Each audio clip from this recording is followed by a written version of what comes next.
Assalamualaikum warahmatullahi wabarakatuh. Hai insan muda, bertemu lagi dengan saya Indra Prasta di Humani Talk Podcast. Podcast inspiratif yang selalu menghadirkan tamu dan narasumber istimewa. Kali ini kita akan ngobrol tentang kebaikan wakaf bisa dimulai dari ujung jari. Sudah hadir bersama kita Bapak Ali Bastoni, GM Fundraising Wakaf Dompet Duafa. Saya izin manggilnya Mas Ali. Assalamualaikum Mas Ali. Waalaikumsalam Mas Indra. Wah, makasih loh udah mau kita culik sebentar kemarin. Wah, justru kita senang nih ditemani Mas Indra. Wah, makasih Mas Ali. Sebelum kita mulai obrolan dengan beliau, saya pengen ajak insan muda berkolaborasi dalam kebaikan di program wakaf pesantren untuk penghafal Al-Quran yang berada di Lido, Jawa Barat. Caranya langsung bisa ke rekening di bawah ini. Tinggal scan QR code-nya, praktis. Atau bisa juga ke kanal digital.dompetduafa.org/wakaf/itahfidz. Atau kalau mau lebih praktis lagi, insan muda tinggal download aplikasi Dompet Duafa di HP bisa. Ya di Play Store ada, di App Store ada. Tinggal download. Baik, Mas Ali, obrolan tentang wakaf ini bagi sebagian orang masih terasa berat. Karena wakaf masih kadang identik dengan tanah, dengan sesuatu yang membutuhkan dana lebih yang tidak sedikit gitu. Sebenarnya wakaf secara simpel menurut Mas Ali itu bagaimana sih Mas? Ya, memang wakaf itu menurut saat ini ya, apalagi generasi kita, saya ganti kita ini kan muda ini, memang wakaf itu kayak berat sekali gitu, karena selalu berkaitan dengan volume yang besar. Ya. Nah, makanya kalau simpelnya wakaf itu sebenarnya cuma dua sebenarnya. Pertama dia abadi. Yang kedua maslahat. Jadi sebenarnya bukan masalah volume besar atau kecilnya, tapi yang penting ketika sudah memenuhi niatan ini dan persyaratan ini, yaitulah wakaf. Jadi ketika orang memberi yang diberikan abadi, habis itu yang diberikan itu dia memberikan kemaslahatan. Ya. Jadi dua kata saja sebenarnya. Tidak ada ngomongin volume sebenarnya. Gak ada harus tanah setengah hektar lebih, gak ada ya. Kenapa wakaf itu menjadi instrumen penting dalam dunia filantropi dan sosial, Mas? Dalam sosial ekonomi Islam ya, ataupun dalam filantropi Islam, kan ada 3 struktur besar tuh. Pertama ada zakat, kemudian ada sedekah infak dan wakaf. Dan wakaf ini adalah level filantropi ataupun level berbagi yang secara strategik itu lebih memiliki prasyarat dan juga impact yang sustain. Kenapa sustain? Karena wakaf itu tadi, karena dia harus abadi, maka aset ataupun pengembangan programnya itu didesain bisa memberikan manfaat yang jangka panjang. Bahkan sampai si pewakaf sudah tidak ada di dunia ini. Betul, bahkan sampai kiamat kalau ngomongnya wakaf itu pahalanya itu ditarget bisa terus mengalir tuh kepada si pemberi wakaf. Iya. Gitu. Dompet Duafa dan wakaf bagi saya pribadi tadinya saya nggak mikir gitu. Maksudnya saya pikir kalau ke Dompet Duafa itu yang lagi mau sedekah gitu. Tapi ternyata ada produk wakaf juga ya di Dompet Duafa. Apa aja sih Mas? Betul. Nah, bicara wakaf di ekosistem filantropi itu kan ada 2 ya yang yang paling besar klasternya itu. Jadi ada klaster program sosial, ada klaster program-program produktif. Nah, kalau di klaster program sosial ini adalah wakaf yang diberikan oleh si wakif ataupun si pemberi wakaf yang langsung diimplementasi dalam program-program sosial yang langsung dinikmati oleh mauquf alaih. Nah, bedanya begini, kalau zakat dia nama beneficiarisnya ataupun nama si penerima manfaat adalah mustahik, kalau wakaf namanya mauquf alaih. Nah, jadi kalau sosial dia dana wakaf yang dihimpun langsung diwujudkan dalam bentuk aset yang langsung dinikmati oleh si mauquf alaih. Contohnya apa? Misalkan sumur atau masjid. Atau misalkan bangunan-bangunan pendidikan. Dipakai, ada itu ya salah satunya langsung sekolah. Digunakan, betul, sekolah langsung digunakan. Nah, yang kedua ada yang produktif. Nah, kalau yang produktif ini wakafnya itu pokoknya nggak langsung dinikmati oleh mauquf alaih, tapi wakafnya tadi tuh harus kelola dulu, harus ditumbuhkan dulu ataupun dikembangkan, baru nanti hasilnya yang diserahkan ataupun diberikan kepada mauquf alaih. Misalnya contohnya apa itu? Nah, misalkan begini, misal kalau wakaf produktif berarti dari kelolaan dana wakaf ataupun aset wakaf yang dihimpun itu diproduktifkan. Mudahnya itu dibisniskan. Oke. Nah, dibisniskan sehingga macam-macam bisnisnya. Kalau di dompet duafa itu beberapa kita menyebutnya bisnis sosial. Bisnis sosial. Ya, jadi contoh misal kita belikan untuk penunjang kesehatan. Kesehatan itu sebenarnya secara nature bukan bisnis murni ya. Dia harus ada aspek kemanusiaan, rasa dan lain-lain. Nah, tetapi kan ada income juga di situ yang muncul. Ada penerimaan kan? Betul. Nah, dari situlah kemudian hasilnya kita berikan dalam bentuk mensubsidi pasien duafa. Nah, itu contohnya. Yang kedua bisa juga tuh di Lido tadi yang tadi Mas Indra sampaikan, yang nanti kita akan mengajak publik terus terlibat, itu kita membuat sebuah kebun namanya greenhouse dalam komoditas melon. Nah, sekarang juga lagi dikembangkan untuk beberapa sayuran-sayuran yang premium. Nah, itu wakaf dibuat dalam bentuk produktif, dalam bentuk usaha pertanian. Nanti ketika hasilnya sudah didapat, ada net profitnya, nah itu kemudian untuk membiayai program tahfiz yang juga di titik Lido itu. Wah, ini wakaf produktif. Ini jujur saya baru tahu detailnya tentang wakaf produktif. Saya mungkin banyak juga insan muda yang nggak tahu ya, mungkin masih mikirnya ya old school kayak saya. Wakaf itu ada makam, ya.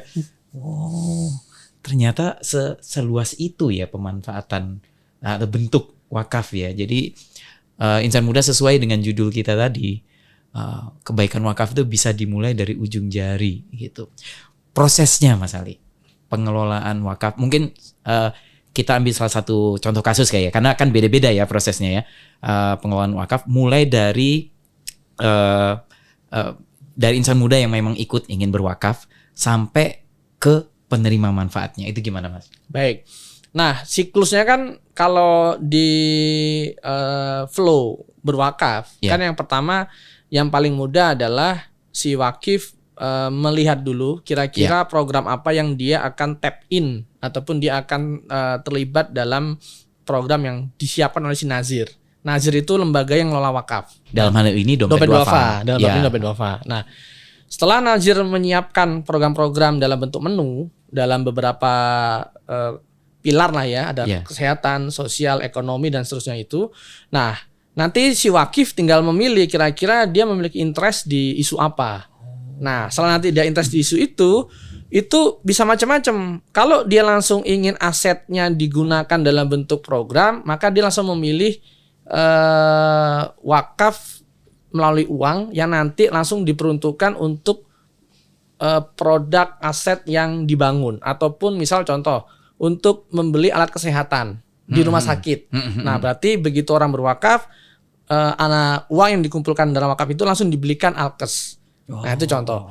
Tapi ada juga kedua yang lagi sekarang juga sedang berlangsung, namanya adalah cash wakaf link suku. Nah, kalau ini beda lagi. Ini orang berwakaf tapi dengan membeli instrumen suku negara. Ya, itu resmi dari pemerintah ya. Pemerintah. Ya. Nah, yang mungkin juga sekarang lagi ramai sampai 9 Oktober kan, masa penjualannya itu. Nah, nanti kalau di situ imbal hasilnya ataupun kuponnya yang akan membiayai program si nazir.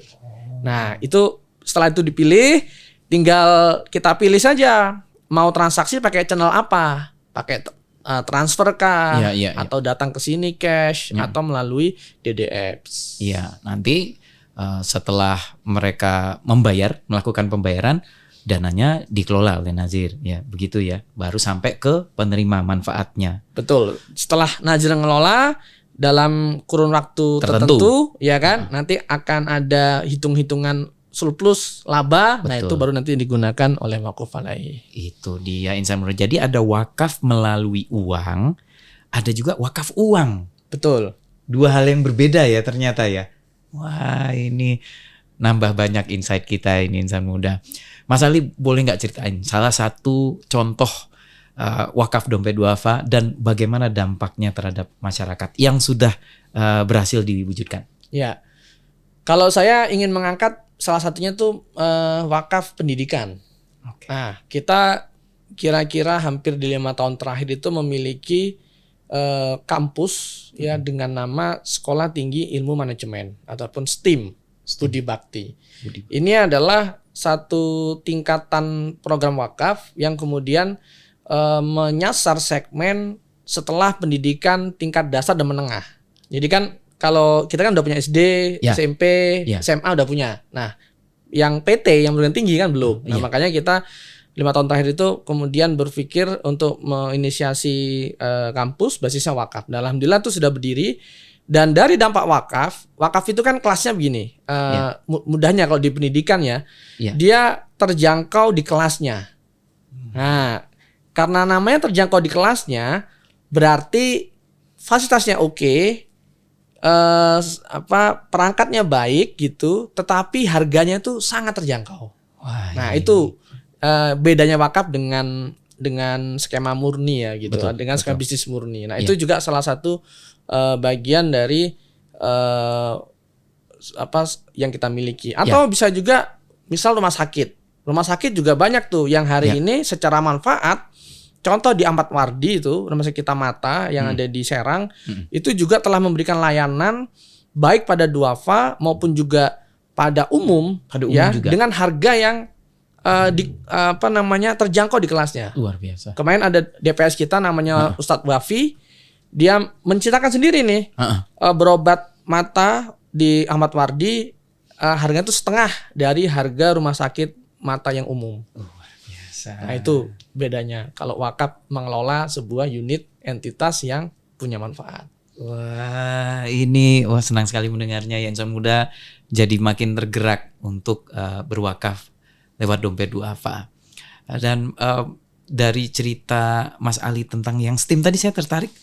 Berarti itu tanahnya wakafnya dompet duafa. Betul. Bangunannya patungan.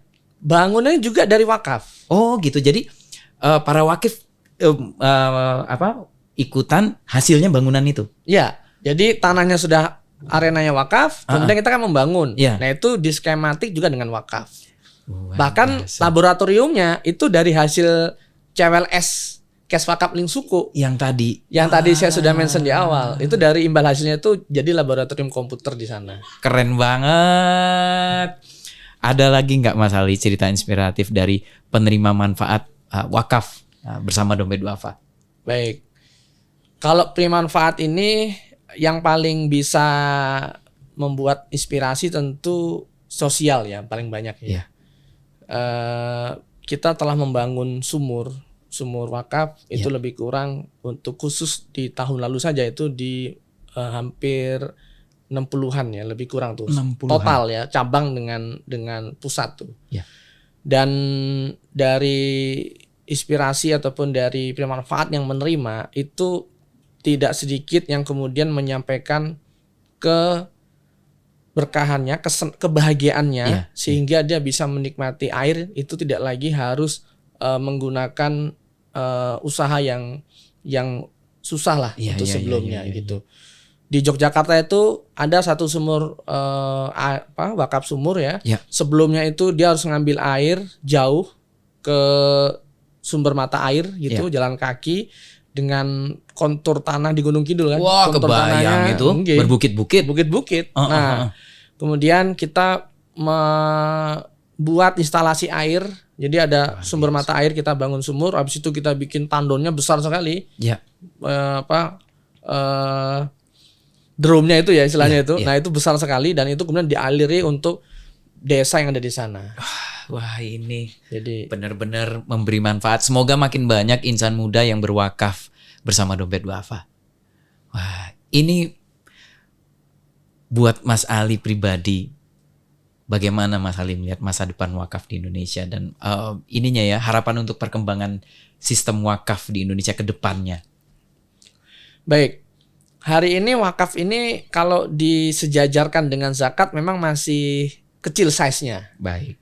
Zakat itu dompet-dompet aja ya. Zakat itu dengan total kelolaan dana publik yang dihimpun, wakaf itu baru 10%. 10% dibanding zakat. Iya. Oh. Jadi gapnya masih lumayan jauh. Secara nasional pun sama. Nasional itu Oke. akumulasi zakat, Iya. kemudian dipersentase dengan size-nya penerimaan wakaf itu masih juga jauh gap-nya. Kenapa begitu? Karena memang literasi yang menjadi tantangan. Iya. Karena wakaf ini sama seperti zakat dulu awal-awal 90-an tuh. Jadi kayak masih berjuang. Oh iya, saya ingat masa-masa itu kebetulan. Iya. Dulu itu kan kita dulu kan zakat itu tahunnya Ramadan doang kan. Iya. Iya, benar. Iya kan? Iya. Sekarang aja tuh udah banyak media-media Iya. bahas zakat gitu. Iya. Tiba-tiba zakat ada penghasilan, ada macam-macam gitu. Nah, Dulu ya tapi fitrah aja. fitrah aja. Nah, itu sama itu. Nah, wakaf itu begitu. Jadi memang secara start itu memang hari ini tuh ibaratnya masih rintisan. Jadi memang maka tantangannya itu pertama di literasi. Literasi kita bagaimana, karena banyak orang yang memahami wakaf itu sebagaimana tadi yang Mas Indra sampaikan di awal. Apa 3M 3M itu. Makam, madrasah, terus masjid. Masjid. Ya udah, itu. Padahal wakaf itu kalau contohnya Usman, itu hari ini wakaf bisa jadi hotel ya kan. Iya. Di Malaysia kemarin kita pas Munas Forum Wakaf Produktif Iya. itu presentasi, justru wakaf itu di sana itu sama seperti untuk IPO, untuk menggalang modal produktif. Bisa sampai ke situ Bisa. ternyata. Untuk bahkan itu sebagai, dia namanya wakafnya temporer, dia wakafnya itu dia nggak abadi. Jadi Iya. misal contoh nih, Mas Pras hari ini Indah Pas ya. Iya. Makasih loh Mas. Iya kan sama kan. Iya. Nah, misal hari ini dalam konteks bisnis ingin membuat stasiun Oke. PT swasta misal. Iya. Kalau di Malaysia itu menggalang modalnya tuh nggak cuma dari penjualan saham atau menjual surat utang. Dari wakaf juga Wakaf bisa. juga bisa. Wah, Jadi ini. misal ya udah saya wakaf aja lah. Nah, nanti bedanya begini, kalau wakaf returnnya itu bisa dialokasikan untuk panti asuhan dan lain-lain. Nah, jadi Iya. sekarang tuh kalau pembiayaan wakaf itu sudah semakin inovatif, sudah semakin banyak pilihannya. Keren banget. Apa nih inovasi terbaru di wakaf Dompet Duafa Mas Ali? Nah, kalau di kita pendekatan inovasi yang sedang kita kuatkan adalah memperkuat isu bahwa wakaf itu sudah mulai geser ke produktif. Nah, maka penguatan kami di hari ini itu banyak di kerjasama lembaga keuangan, baik link deposito ataupun link suku, Iya. ataupun mutual fund ya. Mutual fund itu kayak reksadana begitu. Iya. Bahkan pendekatan wakaf saham kita juga sudah mulai Iya. menggaungkan. Iya. Jadi inovasinya yang juga perlu diperkuat adalah ketika teman-teman di DTV ya memiliki saham, Iya. tapi harus saham syariah memang. Iya. Nah, itu ketika ingin diwakafkan itu juga bisa. Iya, saya baru tahu juga itu, kita habis ngobrol juga beberapa waktu lalu dengan salah satu rekan kita dari Bursa Efek. Ternyata saham dan wakaf itu bisa seiring sejalan ya. Betul. Iya. Kita pikir itu dunia yang sangat berbeda gitu. Ternyata bisa dikawinkan ya. Iya. Makanya sekarang itu opsi itu udah banyak sekali. Bahkan sekarang itu inovasi di kita juga, kita ingin menguatkan ke publik wakaf itu bisa dengan skema yang sangat retail, sangat kecil. Makanya nggak perlu nominal sekian puluh juta ya, nggak perlu. iya, karena kalau begitu jadinya nanti size-nya kecil lagi gitu. Iya. Biar banyak keterlibatan, maka kita menguatkan komunikasi bahwa wakaf itu harus bisa dijangkau oleh semua pihak. Wah, kalau gitu teknologi berarti sangat berperan loh. Betul. Gimana itu peran teknologi dalam misalnya transparansi lah, Mas Iya. Ali? Nah, di konteks teknologi, hari ini kita sudah ada DD Apps sebagai salah satu channel ya Iya. yang bisa diakses dan juga diketahui oleh publik. Iya. Yang kedua, kita juga hari ini banyak menguatkan komunikasi publik media Iya. dengan podcast ini juga, Iya. juga dengan visit-visit media kita lakukan Iya. supaya memang laporan aktivitas dan juga inovasi itu bisa tersampaikan.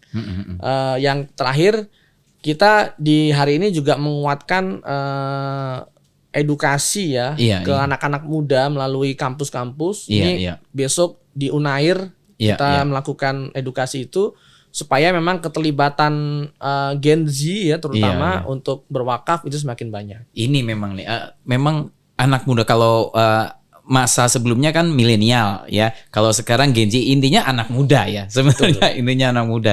Gimana bisa menjadikan wakaf ini jadi bagian dari lifestyle-nya Gen Z?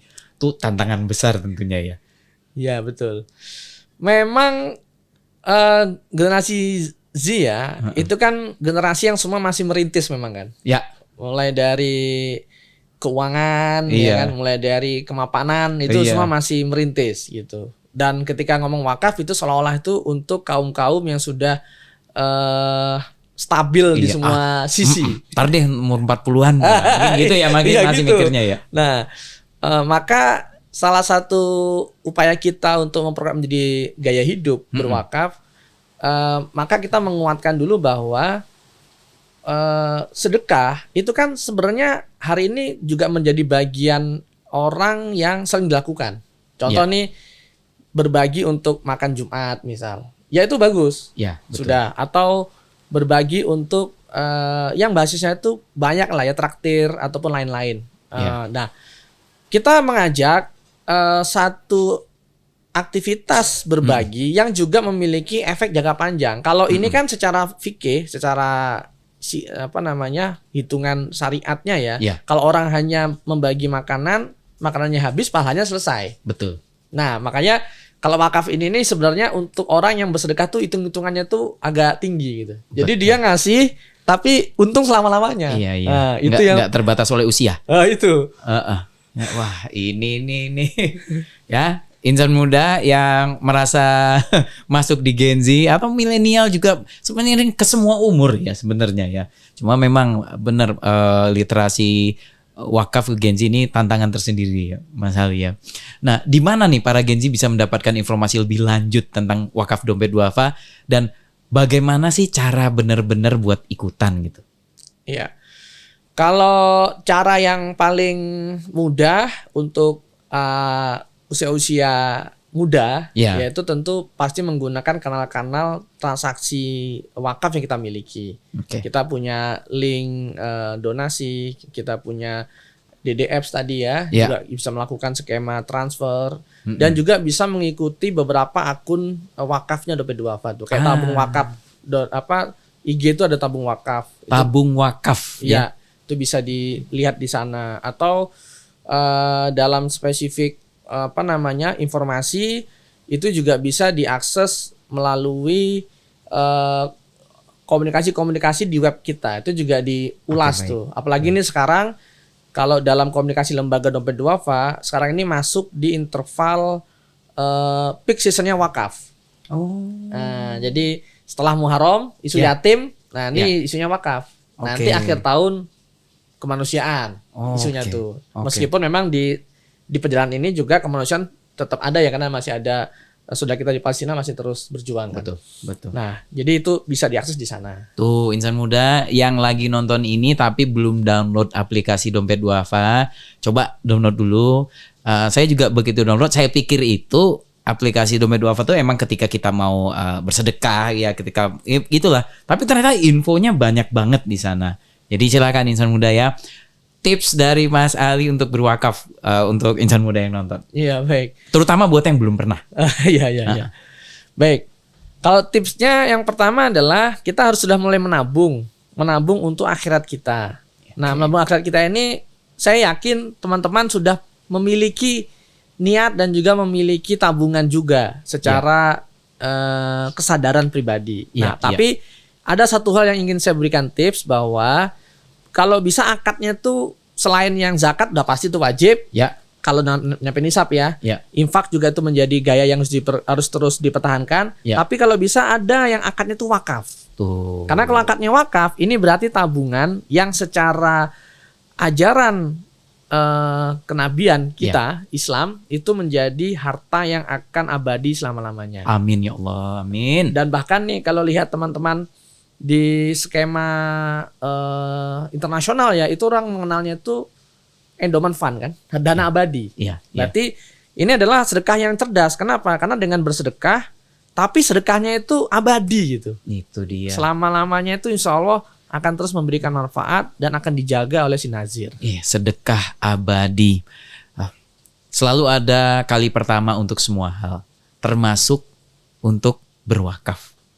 Ya, dan insan muda lewat obrolan singkat kita tadi, mudah-mudahan insan muda tergerak hatinya untuk mungkin tidak langsung berwakaf, tapi untuk tertarik untuk mempelajari lebih lanjut lagi tentang wakaf, tentang ternyata wakaf itu sangat luas sekarang, bukan cuma 3M yang kita sebutkan tadi.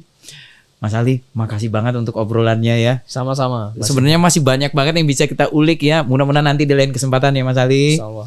Dan insan muda, sebelum kita pamit, saya sekali lagi pengen ngajak insan muda berkolaborasi dalam kebaikan di program Wakaf Pesantren. Ini untuk penghafal Al-Quran yang berada di Lido, Jawa Barat. Caranya langsung bisa ke rekening di bawah ini, tinggal scan QR code-nya, atau lewat website ya, kanaldigital.dompetduafa.org/wakaf/itahfidz, atau kalau mau lebih praktis lagi, download aja langsung aplikasi Dompet Duafa di HP kamu.